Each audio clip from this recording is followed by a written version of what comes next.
Praise the Lord. അപ്പം 4 മണിക്ക് എല്ലാവരും എണീറ്റു പ്രാർത്ഥിച്ചോ? എത്ര പേര് 4 മണിക്ക് എണീറ്റു? ഒന്ന് കൈവീശി കാണിച്ചേ. Praise the Lord. ലോകം രക്ഷപ്പെട്ടു. കാരണം ജ്ഞാനത്തിൻ്റെ പുസ്തകത്തിൽ എഴുതിയിരിക്കുന്ന ഒരു കാര്യമാണ്, ജ്ഞാനികളുടെ എണ്ണം വർദ്ധിക്കുന്നതാണ് ലോകത്തിൻ്റെ രക്ഷ. ഒന്ന് ഓർത്തെ, ഈ 4 അധ്യായങ്ങൾ നിങ്ങൾ വായിക്കുകയും ജ്ഞാനത്തിന് വേണ്ടി പ്രാർത്ഥിക്കുകയും ചെയ്തപ്പോൾ അതിനകത്ത് ഏതെങ്കിലും ഒരു വചനശകലം, ഒരു അരവചനം എന്ന് പറഞ്ഞാൽ അരവചനമില്ല, ഒരു ചെറിയ വാക്കായാലും മുഴുവൻ വചനം തന്നെയാണ്. അതിനകത്ത് എന്തെങ്കിലും ഒരു കാര്യം ഒന്ന് മനസ്സിലേക്ക് കൊണ്ടുവന്നേ, ഒരു ചെറിയ നിങ്ങളെ സ്പർശിച്ച ഒരാശയം ഒന്ന് മനസ്സിലേക്ക് കൊണ്ടുവന്നോ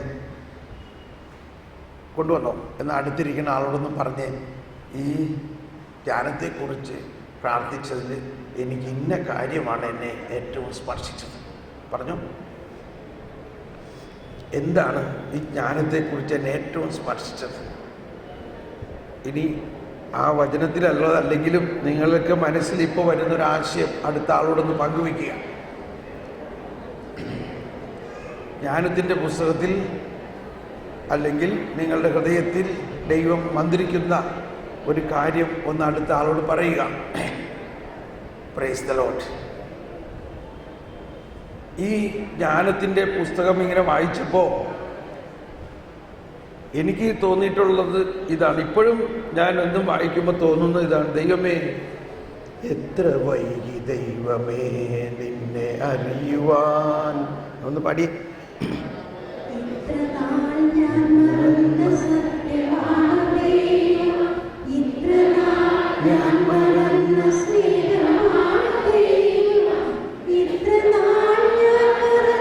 ജ്ഞാനമാണ് ദൈവം എത്ര വൈകി. ഇതാര് പാടിയതാന്നറിയോ? ഇതാര് പാടിയതാന്നറിയോ? ഇതാര് പാടിയതാന്ന് ആർക്കെങ്കിലും അറിയാവുന്നവരൊന്ന് കരം ഉയർത്തിയേ. നല്ല കാര്യം. അറിവില്ലായ്മയാണ് അറിവിൻ്റെ ആദ്യപടി, അല്ലേ? വിശുദ്ധ അഗസ്തീനോസ് പാടിയതാണ്. വിശുദ്ധ അഗസ്തീനോസ് 33 വയസ്സ് കഴിഞ്ഞപ്പോഴാണ് മോനിക്ക പുണ്യവതി അമ്മയുടെ ആ പ്രാർത്ഥനയിലൂടെ ദൈവത്തെ അറിഞ്ഞപ്പോൾ അദ്ദേഹത്തിനുണ്ടായ ആദ്യത്തെ ബോധ്യം ഇതാണ്, എത്ര വൈകി ദൈവമേ നിന്നെ അറിയുക. ഇത് ജീവിതകാലം മുഴുവനും അദ്ദേഹം പാടിയിരുന്നു. അദ്ദേഹത്തിൻ്റെ പ്രസിദ്ധമായ ജീവചരിത്രം, ആ ജീവചരിത്രത്തിൻ്റെ പേരെന്താണ്? എൻ്റെ കുംഭസാരം, മൈ കൺഫെഷൻ. ആ മൈ കൺഫെഷനിൽ അദ്ദേഹം എഴുതിയിരിക്കുകയാണ്, what a fool I was. ഞാൻ എത്ര വിഡ്ഢിയായ മനുഷ്യനായിരുന്നു. ഞാൻ ദൈവത്തെ അന്വേഷിച്ച് ലോകം മുഴുവനും നടന്നു. അവസാനം ഞാൻ കണ്ടെത്തി. എവിടെ കണ്ടെത്തി? എന്നിൽ തന്നെയാണെന്ന് കണ്ടെത്തി. നമ്മൾ പണ്ട് പാടാറില്ലേ, ഈശ്വരനെ ഞാനലഞ്ഞു ഒന്ന് കൈയടിച്ച് പാടിയേ.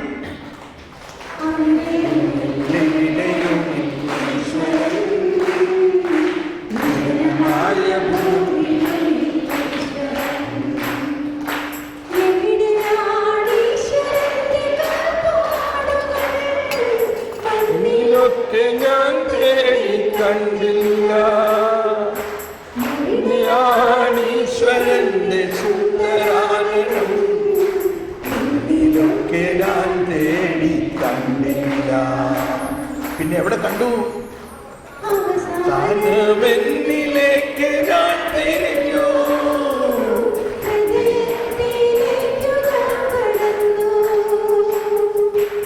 അവിടെയാണ് ഈശ്വരന്റെ വാസം.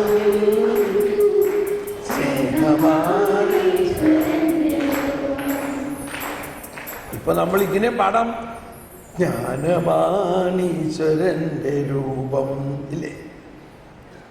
ഇപ്പോ ക്ലാസ് പോണത് ഒരു കഥാപ്രസംഗ ശൈലി പോണമാതിരി തോന്നണം, അല്ലേ? Praise the Lord. കർത്താവ് അങ്ങനെ പറഞ്ഞിട്ടുണ്ട്. സങ്കീർത്തനങ്ങൾ മാത്രമായിട്ടൊരു ധ്യാനം നടത്തണമെന്ന് പറഞ്ഞിട്ടുണ്ട്. നിങ്ങൾക്ക് ഇഷ്ടാവോ? ഓക്കെ, അതിനുവേണ്ടി പ്രാർത്ഥിക്കുക. അപ്പോൾ ജ്ഞാനത്തിൻ്റെ പുസ്തകം വായിക്കുന്നതിലൂടെയും എല്ലാ ദിവസവും രാവിലെ നമ്മുടെ പ്രാർത്ഥനയിൽ ഒരു മാറ്റമാണ് ഇനിയുണ്ടാകേണ്ടത്. നമ്മളെന്നും പ്രാർത്ഥിക്കും, രാവിലെ എഴുന്നേറ്റാൽ കൊന്ത ചെല്ലും, കരണക്കൊന്ത ചെല്ലും. അപ്പോൾ ഒരിക്കലും ഒരു സഹോദരി പറയായിരുന്നു, അവർക്ക് ഭയങ്കര പ്രയാസങ്ങളാണ്, നിസ്സാര കാര്യത്തിന് പൊട്ടിത്തെറിക്കും, ദേഷ്യം വരുന്നു, മക്കളോടും ദേഷ്യം വരുന്നു, ജീവിത പങ്കാളിയോടും ദേഷ്യം വരുന്നു, അവരുടെ ജോലി സ്ഥലത്തും ദേഷ്യം വരുന്നു. അപ്പോൾ എന്ത് ചെയ്യും? എന്തോരം ധ്യാനങ്ങൾ കൂടിയിട്ട് ഇത് മാറുന്നില്ല.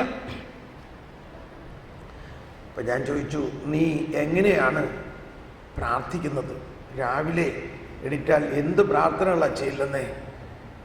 അപ്പോൾ അവൾ പറഞ്ഞു, ഞാൻ ആദ്യം തന്നെ മിഖായേൽ മാലാഖയുടെ പ്രാർത്ഥന നടത്തിയിട്ട് എല്ലാ അശുദ്ധാത്മാക്കളെ അങ്ങ് ബന്ധിക്കും.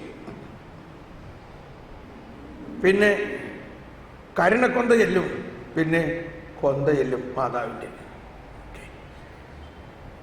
ഇതെല്ലാം നല്ല നല്ല പ്രാർത്ഥനകൾ തന്നെയാണ് കേട്ടോ. നമ്മൾ ഇതിനൊന്നും കുറ്റപ്പെടുത്തിയല്ല.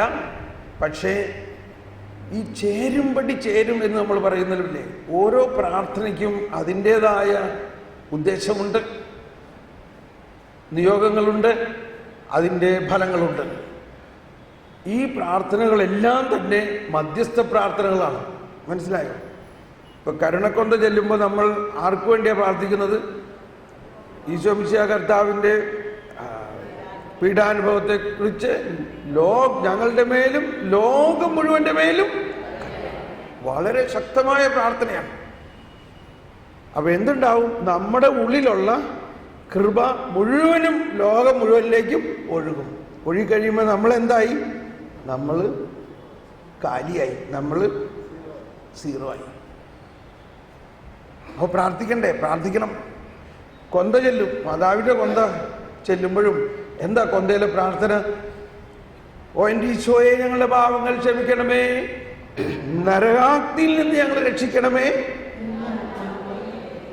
രക്ഷിക്കണേ.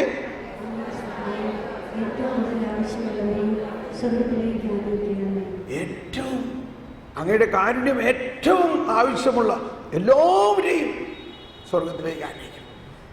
അപ്പൊ ലോകത്തിലെ ഏറ്റവും വലിയ പാപികളെ സ്വർഗം കയറും എന്ന് വിശ്വാസമാണ്. പാപി സ്വർഗത്തിൽ പോവോ? പാപി സ്വർഗത്തിൽ പോവോ? പാപി സ്വർഗത്തിൽ പോകുമെന്ന് വിശ്വസിക്കണോടൊന്ന് കൈ ഉയർത്തിയേ. ആഹാ, കണ്ടോ? ഒന്ന് അങ്ങോട്ടും ഇങ്ങോട്ടും തിരിഞ്ഞ് നോക്കി എത്ര പേര് പറയുന്നു പാപി സ്വർഗത്തിൽ പോകുന്നു പറയണവരൊന്ന് കൈ ഉയർത്തിയേ. Praise the Lord. അപ്പൊ കണ്ടില്ലേ, 20 പേര് കൈപൊക്കിയിട്ടുണ്ട്. ഇതാണ് വാസ്തവത്തിൽ യഥാർത്ഥ വിശ്വാസം. കർത്താവ് വിശ്വസിച്ച് എന്തിനെ വന്നത്? പാപിയെ സ്വർഗത്തിൽ കൊണ്ടുപോകാനാണ്. അപ്പോൾ ഈ ചേട്ടത്തിയോട് തന്നെ ഞാൻ ചോദിച്ചു, നീ എന്തുദ്ദേശത്തിലാണ് ഈ കരുണക്കൊന്തയൊക്കെ ചെല്ലണത്? എല്ലാവരും സ്വർഗത്തിൽ പോകുന്ന ഉദ്ദേശിച്ചിട്ടാണോ? എല്ലാവരും എങ്ങനെ സ്വർഗത്തിൽ പോകണേ? ഈ കള്ളുകുടിയനും പെണ്ണുകുടിയനും ഒക്കെ സ്വർഗത്തിൽ കയറ്റാൻ കൊള്ളുമോ? അപ്പോ എന്താ ഇപ്പൊ കൊന്ത ചെല്ലിയപ്പോ പ്രാർത്ഥിച്ചത്? എല്ലാ ആത്മാക്കളെയും, പ്രത്യേകിച്ച് അങ്ങയുടെ കാരുണ്യം, പ്രത്യേകിച്ച് അങ്ങയുടെ കാരുണ്യം ആവശ്യമുള്ളവരാരാ? ഏറ്റവും വലിയ പാപിയാണ്. ഓഹോ, അങ്ങനെയാണല്ലേ എൻ്റെ അർത്ഥം. നന്നായി ഇപ്പോഴെങ്കിലും അത് അറിഞ്ഞത്. മനസ്സിലാവുന്നുണ്ടോ? കൊന്ത ചെല്ലുമ്പോൾ ശ്രദ്ധിക്കേണ്ടത് എന്താണ്? എല്ലാവരും സ്വർഗത്തിൽ പോകും. ഏറ്റവും വലിയ പാപിയും സ്വർഗത്തിൽ കയറും.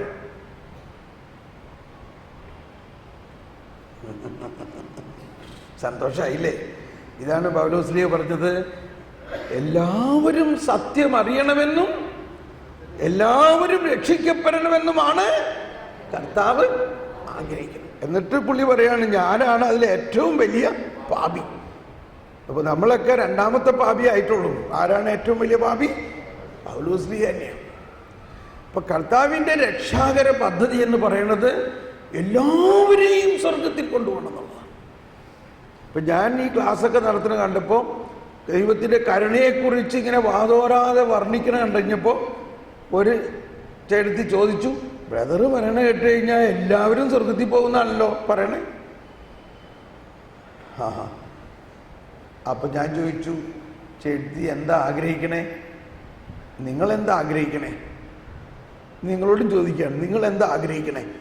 കുറേ പേര് നരകത്തിൽ പോകണമെന്നാണോ ആഗ്രഹിക്കണേ? അത് ശരിയാണല്ലോ. അപ്പം നമ്മൾ തന്നെ ആഗ്രഹിക്കുന്നതും എന്താണ്? എല്ലാവരും സ്വർഗത്തിൽ പോകണമെന്നാണ്.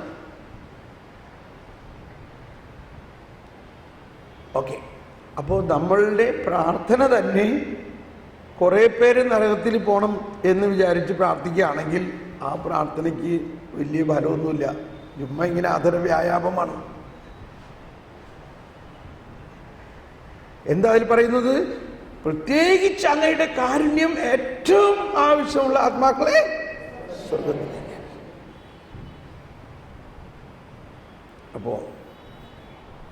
അപ്പോൾ കൊന്ത ചെല്ലുമ്പോഴും കരുണക്കൊന്ത ചെല്ലുമ്പോഴും നമുക്കുണ്ടാകേണ്ട ആ മാനം, എല്ലാവരും സ്വർഗത്തിൽ വരും. നമ്മുടെ പ്രാർത്ഥന കൊണ്ട് മാത്രമല്ല. കർത്താവ് ശോഭിക്കുക ആരുടെ പാപമാണ് ഏറ്റെടുത്തത് എന്ന് പറഞ്ഞേ? ഭൂലോക പാപം നീക്കുന്ന ദൈവത്തിൻ്റെ വിരാട്ടുകുട്ടിയായി ചോമ്പരാനെ ഞങ്ങളുടെ മേൽ കരുണയായിരിക്കണേ. ഇങ്ങനെ നമ്മൾ പ്രാർത്ഥിച്ചു പോവുകയാണ്. എന്താണ് പ്രാർത്ഥിക്കുന്നത്?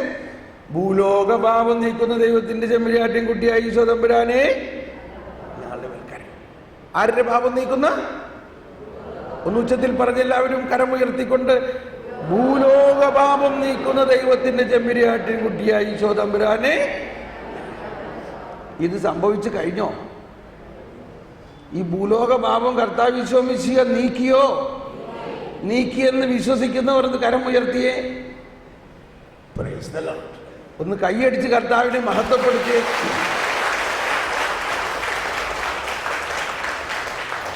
അപ്പൊ നമ്മുടെ അയൽവക്കത്ത് കള്ളുകുട്ടിയനായിട്ടുള്ള ഒരാളെ കണ്ടു കഴിഞ്ഞാൽ ഇനി നമ്മൾ എന്ത് പറയും? ഇനി അയാളെ നോക്കുമ്പോൾ നമ്മൾ എന്ത് ശ്രദ്ധിക്കും? എടാ മോനെ, നിന്റെ പാപവും കർത്താവ് ശോഭിച്ച കുരിശിൽ ഏറ്റെടുത്ത് കഴിഞ്ഞിരിക്കുന്നു. പക്ഷെ നിനക്കത് അറിഞ്ഞൂടാ. പക്ഷെ എനിക്കറിയാം, ഞാൻ വിശ്വസിക്കുന്നു. കർത്താവേ, ഈ ചേട്ടൻ്റെ മേൽ കരുണയായിരിക്കണേ. അതിന് പകരം ഒരുപക്ഷെ വേറൊരു മനോഭാവം കണ്ട, എത്ര പ്രാവശ്യം പറഞ്ഞിട്ടുള്ളതാണ് നിന്നോട് ഇതേമാതിരി കള്ളു കുടിച്ച് വരണ്ട്, നാളെ ഇതേമാതിരി പൗട്ടി കൂടി പോകുകയാണെങ്കിലേ നിന്റെ കാല് ഞാൻ തല്ലി ഓടിക്കും. മനസ്സിലായിട്ടുണ്ടോ? ക്രിസ്ത്യാനിയാണെന്ന് പറഞ്ഞ് നടക്കാണ്. ഇതാണ് വേറൊരു വശം.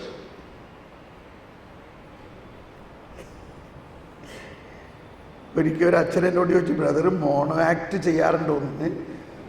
ഇത് ആക്റ്റല്ല, ഇതാണ് നമ്മുടെ അവസ്ഥ. പള്ളിയിലും കൊന്ത ചെല്ലുമ്പോഴെല്ലാം നമ്മൾ പ്രാർത്ഥിക്കും, ഭൂലോകഭാവം നിൽക്കുന്നത് കരുണയായിരിക്കണം, എല്ലാ പാപികളും സ്വർഗത്തിൽ. പക്ഷെ നേരിട്ട് മനുഷ്യരെ കാണുമ്പോൾ ഇതെല്ലാം മറന്നു. നീ മര്യാദയ്ക്ക് അല്ലെങ്കിലേ നരകത്തിൽ പോവുള്ളൂ. നല്ല ശിക്ഷ കിട്ടും, നല്ല തിരിച്ചടി ഉണ്ടാവും. നിന്റെ കുടുംബത്തിൽ ഈ പ്രശ്നങ്ങൾക്കൊക്കെ കാരണം ശാപമാണ്. നീയും നിന്റെ തന്തയും തന്തയുടെ തന്തയൊക്കെ കുടിയന്മാരായിരുന്നു എന്ന് നമുക്കറിയാം. അതുകൊണ്ടാണ് ഈ ശാപം. ഈ ആശയം നമ്മളിലുണ്ടെങ്കിൽ ഈ കൊന്ത ചൊല്ലിയിട്ടും ഈ കരുണക്കൊന്ത ചൊല്ലിയിട്ടും ഈ കുർബാന അർപ്പിച്ചിട്ടും ഒക്കെ എന്താ പ്രയോജനം?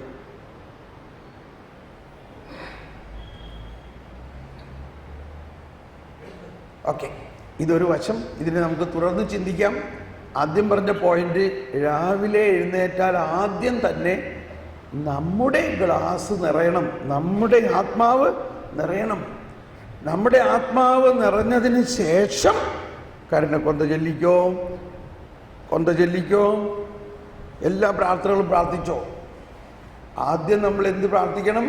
വ്യക്തിപരമായി നമ്മളിൽ ജ്ഞാനവും സ്നേഹവും നിറയുക, നമ്മുടെ സ്വന്തം വിശുദ്ധീകരണം ഉണ്ടാകുക. അതിനാണ് വ്യക്തിപരമായ പ്രാർത്ഥന എന്ന് പറയുന്നത്. അപ്പോൾ ഞാൻ ആ സഹോദരിയോട് പറഞ്ഞു, നീ ആദ്യത്തെ ഒരു അരമണിക്കൂർ മധ്യസ്ഥ പ്രാർത്ഥനയോ കൊന്തകളോ മിഖായേൽ മാലാഖയുടെ പ്രാർത്ഥനയോ ഒന്നും ചെല്ലാതെ നിന്റെ ആത്മാവ് നിറയാൻ വേണ്ടി പ്രാർത്ഥിക്കുക. നീ മധ്യസ്ഥ പ്രാർത്ഥനയൊക്കെ നടത്തി ലോകം മുഴുവനും നേടിയാലും നിന്റെ ആത്മാവ് നഷ്ടപ്പെട്ടാൽ എന്ത് പ്രയോജനം? ആ വചനത്തിന് അങ്ങനെയും ഒരർത്ഥമുണ്ടല്ലേ? നമ്മുടെ ആത്മാവ് ദൈവത്തിൻ്റെ കൃപയും കരുണയും സ്നേഹവും ജ്ഞാനവും കൊണ്ട് നിറയാ എന്നതല്ലേ ദൈവപിതാവ് ആഗ്രഹിക്കുന്നത്. അതുകൊണ്ടാണ് ജ്ഞാനത്തിൻ്റെ പുസ്തകത്തിൽ നമ്മൾ കേട്ടത്, അതിരാവിലെ തന്നെ അവൾ വാതിക്കൽ കാത്തു നിൽക്കുന്നു. ആര്? ജ്ഞാനം. എന്തിനാണ് ഈ അതിരാവിലെ കാത്തു നിൽക്കുന്നത്? ആരാണ് ആ ജ്ഞാനത്തെ നമ്മളിലേക്ക് അയച്ചത്? ദൈവപിതാവ്. മക്കളായ നമ്മൾക്ക് അവൻ വല്ല വിഡ്ഢിത്തരങ്ങളും ചെയ്യുന്നതിന് മുൻപ് തന്നെ, എണിക്കുമ്പോൾ തന്നെ ഈ ജ്ഞാനം ഒരു ഗ്ലാസ് കുടിച്ചോ. നേരെ കിടക്കുന്ന കണക്കാ. നീ ഈ ജ്ഞാനം സ്വീകരിക്കാതെ, നിന്റെ ആത്മാവ് ജ്ഞാനം കൊണ്ട് വികസിക്കാതെ മറ്റുള്ളവർക്ക് വേണ്ടി പ്രാർത്ഥിച്ചത് കൊണ്ട് വലിയ പ്രയോജനമൊന്നുമില്ല. കാരണം അങ്ങോട്ടേക്ക് വല്ലതും ഒഴുകണ്ടേ? എന്തെങ്കിലും ഉണ്ടെങ്കിൽ തന്നെ അത് ഒഴുകിക്കഴിഞ്ഞാൽ നമ്മൾ എംപ്റ്റി ആവും, നമ്മളങ്ങ് കാലിയാവും, നമ്മളൊന്നുമില്ലാത്തവരാവും. അതുകൊണ്ടാണ് നമുക്ക് ദേഷ്യവും അരിശവും വാശി വൈരാഗ്യമൊക്കെ ഉണ്ടാവും. ഇത് ഞാൻ ആ സഹോദരിയോട് പറഞ്ഞിട്ട്, നീ നാളെ തന്നെ ഇങ്ങനെ ഒന്ന് ചെയ്തിട്ട് എന്നെ ഒന്ന് വിവരം അറിയിക്കാൻ പറഞ്ഞു. ഞാൻ പറഞ്ഞൊരു 10 ദിവസം രാവിലെ മധ്യസ്ഥ പ്രാർത്ഥനകൾ നടത്താതെ, മധ്യസ്ഥ പ്രാർത്ഥന പിന്നീട് നടത്തിക്കോ, ആദ്യം നിന്റെ ആത്മാവ് ജ്ഞാനം കൊണ്ട് നിറയാൻ വേണ്ടി, സ്നേഹം കൊണ്ട് നിറയാൻ വേണ്ടി ആത്മാവിൻ്റെ ദാനങ്ങളും ആത്മാവിൻ്റെ ഫലങ്ങളും. സ്നേഹം ശാന്തി ആനന്ദത്താൽ നിറയണേ, ജ്ഞാനം അറിവ് വിവേകത്താൽ നിറയണേ. ഇതിനു വേണ്ടി ഇതേമാതിരി ജ്ഞാനത്തിൻ്റെ പുസ്തകമൊക്കെ എടുത്ത് വായിച്ച് ഇങ്ങനെ പ്രാർത്ഥിക്കാൻ പറഞ്ഞു. 3 ദിവസം കഴിഞ്ഞപ്പോൾ തന്നെ അവൾ എന്നെ വിളിച്ചു പറഞ്ഞു, എൻ്റെ ബ്രദറെ ഭയങ്കര വ്യത്യാസമുണ്ട്. ഇപ്പം എനിക്ക് അതുപോലെ അങ്ങ് പ്രതികരിക്കാൻ പറ്റുന്നില്ല. മറ്റുള്ളവർ ഞാൻ സാധാരണ പൊട്ടിത്തെറിക്കുന്ന മാതിരിയുള്ള കാര്യങ്ങൾ അവർ ചെയ്യണ കാണുമ്പോൾ എനിക്ക് അവരോട് അനുകമ്പയാണ് തോന്നുന്നത്. ഓ, അവർക്കറിയില്ല, അറിവില്ലായ്മ കൊണ്ട് അങ്ങനെ ചെയ്യുന്നതാണല്ലോ, ക്ഷമിക്കും. അല്ലെങ്കിൽ നിസ്സാര കാര്യത്തിന് ഞാൻ പൊട്ടിത്തെറിക്കും. ആ ചായ കുടിച്ച കപ്പ മേശപ്പുറത്തിരിക്കണ കണ്ടപ്പോൾ ഞാൻ പറഞ്ഞു, നിനക്കിത് ഇവിടെ വെക്കേണ്ട ആവശ്യമുണ്ടോ, ഇത് കഴി വെക്കേണ്ട അല്ലേന്ന് പറഞ്ഞ് 2 ഒച്ചുണ്ടാക്കി. എന്നാൽ ഞാൻ തന്നെ എടുത്ത് കഴി വെച്ചാൽ മതിയായിരിക്കും. അതിന് പകരം പള്ളിയിൽ നിന്ന് കഴിഞ്ഞ് വന്നപ്പോൾ ആ ചായ കുടിച്ച കപ്പ് ആ മേശപ്പുറത്തിരിക്കണ കണ്ടു കഴിഞ്ഞപ്പോൾ എനിക്ക് ദേഷ്യം വന്നു. ഞാൻ 2 വഴക്ക് പറഞ്ഞു. അത് കഴിഞ്ഞിട്ട് ഞാൻ തന്നെ ആ കപ്പ് കൊണ്ടുപോയി കഴിയും വെച്ചു. മനസ്സിലായോ? ജ്ഞാനം നിസ്സാര കാര്യമല്ലേ? പക്ഷേ ജ്ഞാനമുണ്ടെങ്കിൽ എന്ത് പറയും? ഓ, അവർ അറിയാത്തത് കൊണ്ടോ അല്ലെങ്കിൽ ശ്രദ്ധിക്കാത്തത് കൊണ്ട് ചെയ്തതായിരിക്കും, നമ്മളിപ്പോൾ അതിന് വേണ്ടി വഴക്കൊന്നും പറയേണ്ട, രാവിലെ തന്നെ മിണ്ടാണ്ട് പോയി കഴുകി വയ്ക്കാം. ഇതിനാണ് ജ്ഞാനം.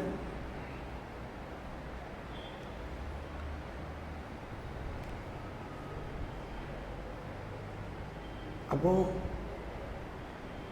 നമ്മുടെ ശുശ്രൂഷാ മേഖലകളിലും കുടുംബ മേഖലകളിലും എല്ലാ സ്ഥലത്തും നമുക്കാവശ്യമുള്ള നമ്മുടെ തന്നെ ഉൾക്കരുത്ത്, ഇന്നർ സ്ട്രെങ്ത് ആവശ്യമായത് നമ്മുടെ പ്രാർത്ഥനാ രീതി മാറണം. നമ്മൾ 1-ാം ക്ലാസ്സിൽ പഠിച്ചിരുന്നപ്പോഴും പഠിച്ച പ്രാർത്ഥന അല്ല ഇപ്പോൾ നമ്മൾക്ക് മക്കളും കുഞ്ഞുമക്കളും ഉള്ള 60 വയസ്സായ നമ്മൾ അതേ പ്രാർത്ഥന തന്നെ ചൊല്ലിയാൽ ശരിയാവോ? അമ്മത്രേസ്യയുടെ പുസ്തകത്തിൽ പറഞ്ഞിട്ടുണ്ട്, ഒരു 10 തരത്തിലുള്ള പ്രാർത്ഥനകളുണ്ട്. പ്രാരംഭക്കാരുടെ പ്രാർത്ഥന, കുറച്ച് വളർന്നവർക്ക് വേറെ പ്രാർത്ഥന, കൂടുതൽ വളർന്നവർക്ക് വേറെ പ്രാർത്ഥന, അതിവളർച്ചയിലെത്തിയിരിക്കുന്നവർക്ക് വളരെ വ്യത്യസ്തമായ പ്രാർത്ഥന. എൻ്റെ പ്രാർത്ഥന വളരെ വ്യത്യസ്തമാണ്. ഞാൻ പിന്നീട് അത് പറയാം, അല്ലെങ്കിൽ ഇപ്പം തന്നെ പറയാം. ഞാൻ അങ്ങോട്ടൊന്നും പ്രാർത്ഥിക്കാറില്ല. ഞാൻ പറയും, കർത്താവേ നിനക്കെല്ലാം അറിയാലോ, അതോടുകൂടി എൻ്റെ അങ്ങോട്ടുള്ള വർത്താനം എല്ലാം കഴിഞ്ഞു. എന്തു പറയണു? നിനക്കെല്ലാം അറിയാലോ. എന്നിട്ട് അടുത്തത്, പിതാവ് എനിക്ക് വേണ്ടി എന്തോ ഒരുക്കി വെച്ചിട്ടുണ്ടെന്ന് പറഞ്ഞു, അതെനിക്ക് തരണേ. Praise the Lord. അല്ലേ? പിതാവ് എനിക്ക് വേണ്ടി, നീ പ്രാർത്ഥിക്കുന്നതിന് മുൻപ് തന്നെ നിനക്ക് വേണ്ടി നിന്റെ ആവശ്യങ്ങൾ അറിയുകയും നിന്നെക്കുറിച്ചുള്ള പദ്ധതി അറിയുന്ന പിതാവ് നിനക്ക് വേണ്ടിയെല്ലാം ഒരുക്കി വെച്ചിട്ടുണ്ട്. അതെനിക്ക് തരണേ.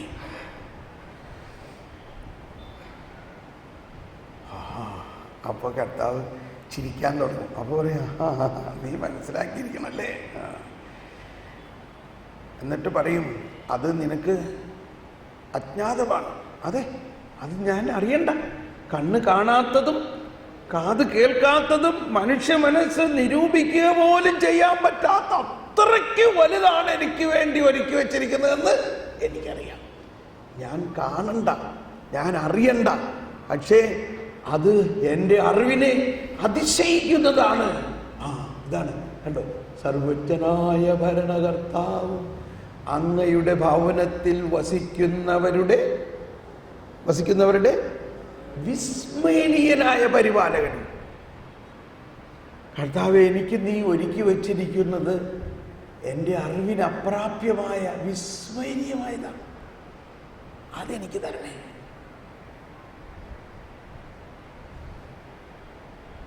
Praise the Lord. ഒന്ന് കരം ഉയർത്തി യേശുവേ സ്തോത്രം, യേശുവേ നന്ദി, ഹല്ലേലൂയ, യേശുവേ സ്തോത്രം. Praise the Lord. പെട്ടെന്നൊന്ന് കണ്ണടച്ചൊരു കരം ഹൃദയത്തിൽ ചേർത്ത് വെച്ച് ഉള്ളിൻ്റെ ഉള്ളിൽ, നമ്മുടെ ഉള്ളിൽ വസിക്കുന്ന ഈശോയോട് ഇങ്ങനെയൊന്ന് പ്രാർത്ഥിച്ചു നോക്കിയേ. കണ്ണടച്ച് ഉള്ളിൻ്റെ ഉള്ളിൽ വസിക്കുന്ന ഈശോ തന്നെ പറഞ്ഞു, നീ പ്രാർത്ഥിക്കുമ്പോൾ നിന്റെ മുറിയിൽ കടന്ന് കതകടച്ച് രഹസ്യത്തിൽ നിന്റെ പിതാവിനോട് പ്രാർത്ഥിക്കുക. രഹസ്യങ്ങൾ അറിയുന്ന പിതാവ് നിനക്ക് പ്രതിഫലം നൽകും. നീ പ്രാർത്ഥിക്കുന്നതിന് മുൻപ് തന്നെ നിന്റെ ആവശ്യങ്ങൾ നിന്റെ പിതാവിനറിയാം. പിതാവേ, എന്നിൽ വസിക്കുന്ന ഈശോയെ, എന്നിൽ വസിക്കുന്ന പരിശുദ്ധാത്മാവേ, നിനക്കറിയാലോ എൻ്റെ കാര്യങ്ങളെല്ലാം. നീ എനിക്ക് വേണ്ടി ഒരുക്കി വച്ചിരിക്കുന്നത് എൻ്റെ മനസ്സിനെ ഉൾക്കൊള്ളാൻ പോലും സാധിക്കാത്ത അത്രയ്ക്ക് വലുതാണ്. അതെനിക്ക് തരണേ, അതെനിക്ക് തരണേ. ഇതാ ഞാൻ അത് സ്വീകരിക്കാൻ തയ്യാറാണ്. അതൊരിക്കലും എനിക്ക് മനസ്സിലാവില്ല, പക്ഷെ എനിക്കൊന്നറിയാം, അത് വിസ്മയനീയമായ സർവജ്ഞനായ ഭരണകർത്താവായ ദൈവം എന്നെ വഴി നടത്തുന്നത് ആ വിസ്മയനീയമായ വലിയ അനുഗ്രഹം നൽകിയിട്ടാണ്. അതാണ് അന്ധകാരത്തിലെ നിധി. അന്ധകാരം എന്ന് പറഞ്ഞാൽ നമ്മൾക്ക് കാണാൻ പറ്റുന്നില്ല ഒന്നും, കൂരിരുട്ടാണ്. ആ ദൈവ സാന്നിധ്യത്തിൻ്റെ ഉള്ളിൽ മറഞ്ഞിരിക്കുന്ന നിധിയാണ് ദൈവം തന്നെ. ത്രിത്വത്തിൻ്റെ രഹസ്യങ്ങൾ, വിസ്മരണീയമായ ജ്ഞാനം.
Praise the Lord.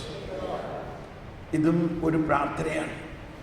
അപ്പോൾ ഇങ്ങനെ നമ്മൾ ആത്മാവിൻ്റെ ആഴങ്ങളിൽ, അതാണ് സങ്കീർത്തനത്തിൽ പറയുന്നത്, എൻ്റെ ആത്മാവങ്ങയോടൊട്ടി ചേർന്നിരിക്കുന്നു, അങ്ങയുടെ വലത്തു കൈ എന്നെ താങ്ങി നിർത്തുന്നു. എല്ലാവരും ഒരിക്കൽ കൂടി സങ്കീർത്തനം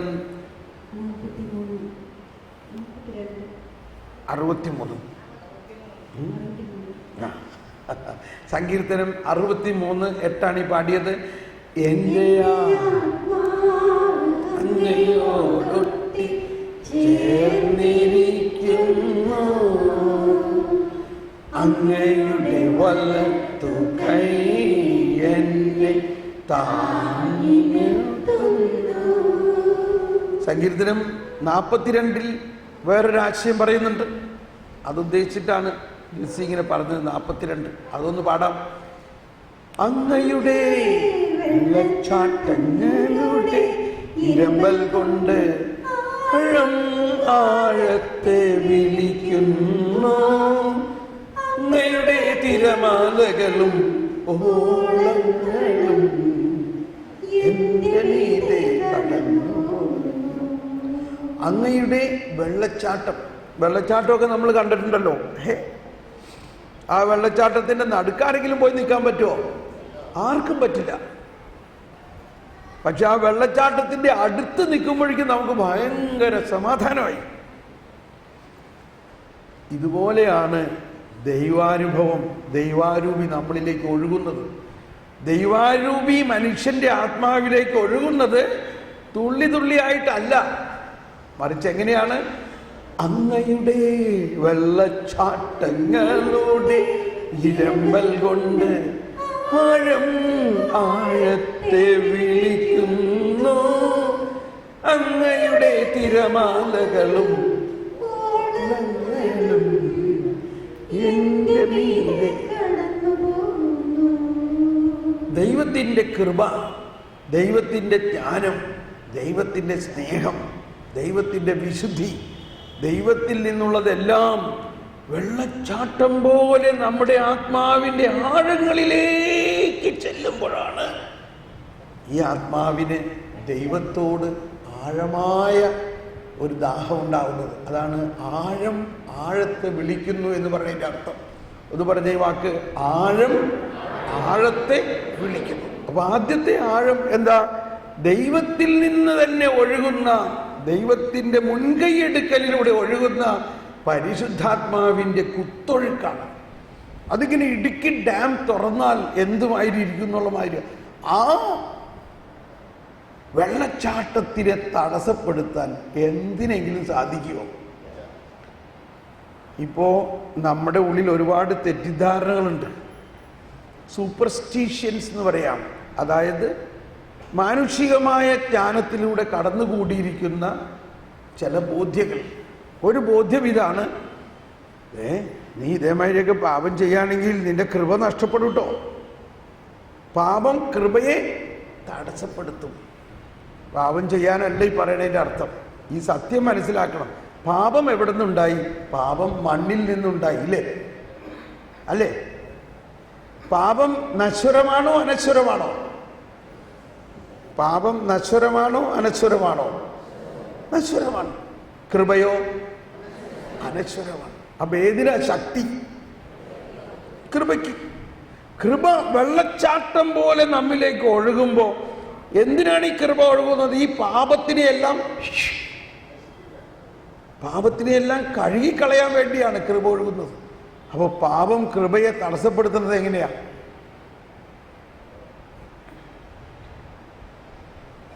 മനസ്സിലാവുന്നുണ്ടോ? അപ്പോൾ ദൈവത്തിലുള്ള വിശ്വാസം. ഇനി നമ്മൾ കുമ്പസാരത്തിലേക്ക് കടക്കാൻ പോവുകയാണ്. എന്ന് പറഞ്ഞാൽ കുമ്പസാരത്തിന് ഇപ്പോൾ ഒരുങ്ങുമ്പോൾ ആദ്യം ഉണ്ടാകേണ്ട ഒരു ബോധ്യം എന്താണ്? ഈ കുമ്പസാരം, കൂദാശ എന്ന് പറയുന്നത് എന്താണ്? കൂദാശകളുടെ നിർവചനം അദൃശ്യമായ ദൈവകൃപയുടെ ദൃശ്യമായ അടയാളമാണ് കൂദാശ. അദൃശ്യമായ ദൈവകൃപയുടെ ഇത് കണ്ടോ? ഇപ്പൊ ഈ ഗ്ലാസ്സിൽ പകുതി വെള്ളമുണ്ട്, പകുതി ഇല്ല. എന്താ ഒന്നുമില്ലാത്ത സ്ഥലം? അത് പാപമാണ്, ഇത് കൃപയാണ്. മനസ്സിലായോ? ഇപ്പം അര ഗ്ലാസ് കൃപയുണ്ട്. ഇതൊരു ആത്മാവിൻ്റെ അവസ്ഥയാണ്. ഇത്രയും കൃപയുണ്ട്, പക്ഷെ ഇത്രയും കൃപ ഇല്ലാത്ത അവസ്ഥ എന്ന് പറഞ്ഞാൽ പാപമാണ്. അവിടെ കുമ്പസാരിക്കാൻ പോവുകയാണ് ഈ ആത്മാവ്. ഇപ്പോൾ എന്ത് സംഭവിക്കും? നമ്മൾ കുമ്പസാരിക്കുമ്പോൾ എന്താണ് കുമ്പസാരത്തിൽ സംഭവിക്കുന്നത്? എന്താണ് കുമ്പസാരം? അദൃശ്യമായ ദൈവകൃപയുടെ ദൃശ്യമായ അടയാളമാണ്. കുമ്പസാരം വിശ്വാസികൾക്ക് മാത്രമുള്ളതാണ്. മാമോദീസ സ്വീകരിക്കാത്ത ഒരാളെ കുമ്പസാരിപ്പിക്കില്ല. മനസ്സിലായോ? കുമ്പസാരം മാമോദീസ സ്വീകരിച്ച വിശ്വാസിക്ക് മാത്രമുള്ളതാണ്. മാമോദീസയിലൂടെ നമ്മുടെ സകല പാപങ്ങളും ക്ഷമിക്കപ്പെട്ടിരിക്കുന്നു. വിശുദ്ധ കുർബാനയിലൂടെയും നമ്മുടെ സകല പാപങ്ങൾക്ക് പരിഹാരം ചെയ്യപ്പെടുകയും ചെയ്തിരിക്കുന്നു. ഒന്ന് കൈവീശി കാണിച്ചെല്ലാവരും പ്രൈസ് ദ ലോർഡ്. അടുത്തിരിക്കുന്ന ആളുടെ പുറത്തൊന്ന് ഒരു ഇടി കൊടുത്തേ. കുമ്പസാരിക്കുമ്പോൾ പറയാനുള്ള ഇടി അല്ല കേട്ടോ അത്. ഉറങ്ങാൻ ചട്ടിയും കലത്തിൽ നിന്ന് വീണ്ടും വിട്ടു വന്നു. സുഖമായിട്ട് ഇന്ന് വൈകുന്നേരം വരെ ഇവിടെ ഇരിക്കുകയാണ്. അടുക്കള വേലയൊക്കെ നേരത്തെ അവസാനിപ്പിച്ചു. സമാധാനത്തിൽ ഇരിക്കുമ്പോൾ പിന്നെ ഉറങ്ങാതിരിക്കുമോ? ശ്രദ്ധിക്കണേ, നമ്മൾ ഇന്നൊരു വീണ്ടും ഒരു ആദ്യ കുമ്പസാരത്തിന് ഒരുങ്ങുകയാണ്. എന്താണ് കുമ്പസാരം? വിശ്വാസിയിൽ പാപമോചനം സാർവത്രികമായി ലഭിച്ചു കഴിഞ്ഞിരുന്നിട്ടും അവനിൽ ഉണ്ടാകാവുന്ന തിന്മകളെ കർത്താവിൻ്റെ മുൻകൈയെടുക്കലിലൂടെ ശുദ്ധീകരിക്കും. എന്താണ് ശുദ്ധീകരണത്തിൻ്റെ? കൃപയിലൂടെയാണ് ശുദ്ധീകരണം നടക്കുന്നത്. ഈ കൃപ കൂദാശയിൽ നമ്മളിലേക്ക് വെള്ളച്ചാട്ടം പോലെ ഒഴുകും. ഇതാ ഒരു ചെറിയ വെള്ളച്ചാട്ടമാണിത്. ഈ ആത്മാവ് ഇപ്പൊ കുമ്പസാരിക്കാൻ പോകുന്നു. ഇതിൽ പാപമുണ്ട്. ഈ പാപത്തെ അകറ്റുന്നത് എങ്ങനെയാണ്? എല്ലാവരും ഒന്ന് നോക്കിയേ, ഒന്ന് കൈവീശി കാണിച്ച്. എല്ലാവരും കാണുന്നുണ്ടോ? ഇതാ നോക്കിക്കോളൂ. ഇതാ വെള്ളച്ചാട്ടം പോലെ കൃപ കുമ്പസാര സമയത്ത് ഈ ആത്മാവിലേക്ക് ഒഴുകുന്നു. ആത്മാവിലേക്ക് കൃപ ഒഴുകുമ്പോൾ എന്ത് സംഭവിക്കുന്നു? ആ ആത്മാവിലുള്ള പാപം പുറത്തേക്ക് പോകുന്നു. കണ്ടോ? ഇപ്പൊ എന്തായി? കൃപ നിറഞ്ഞു. കൃപ കൊണ്ട് നിറഞ്ഞു.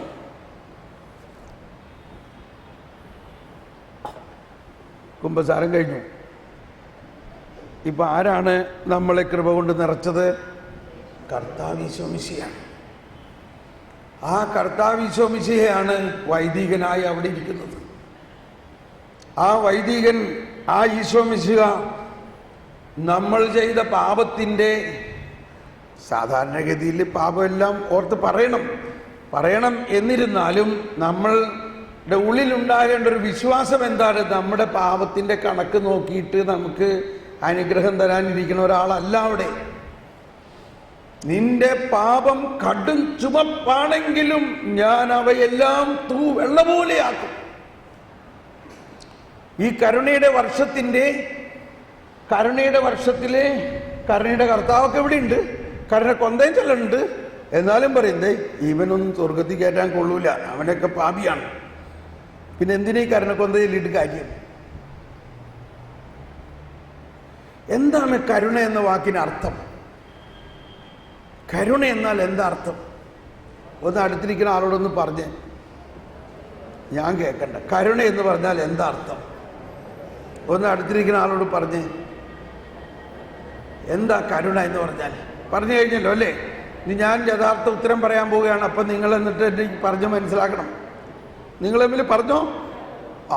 ഞാൻ പറയുന്ന ഉത്തരം കേട്ടോളൂ. കരുണ എന്നത് പാപികളോടുള്ള സ്നേഹമാണ്.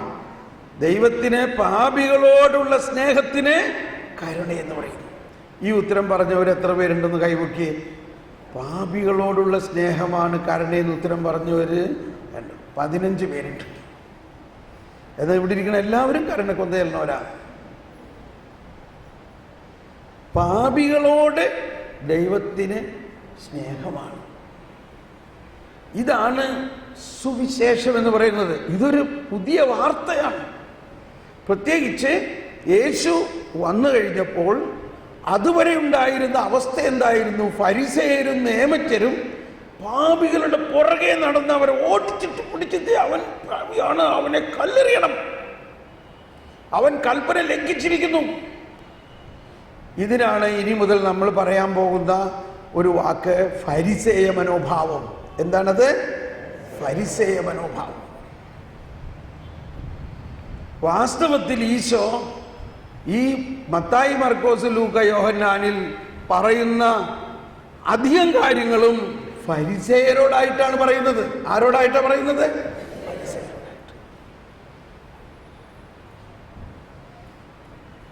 ആ ഫരിസേയ മനോഭാവത്തിൽ നിന്നാണ് പിന്തിരിയണമെന്ന് ഈശോ പറയുന്നത്. ഫരിസേയ മനോഭാവത്തിന്റെ ഒരവസ്ഥ 10 കൽപ്പന കൃത്യമായി പാലിക്കണം എന്നതാണ് ഫരിസേയ മനോഭാവം. 10 കൽപ്പനയും കൃത്യമായി പാലിച്ചാൽ അവർ നീതീകരിക്കപ്പെട്ടു, ദൈവനീതി നടപ്പായി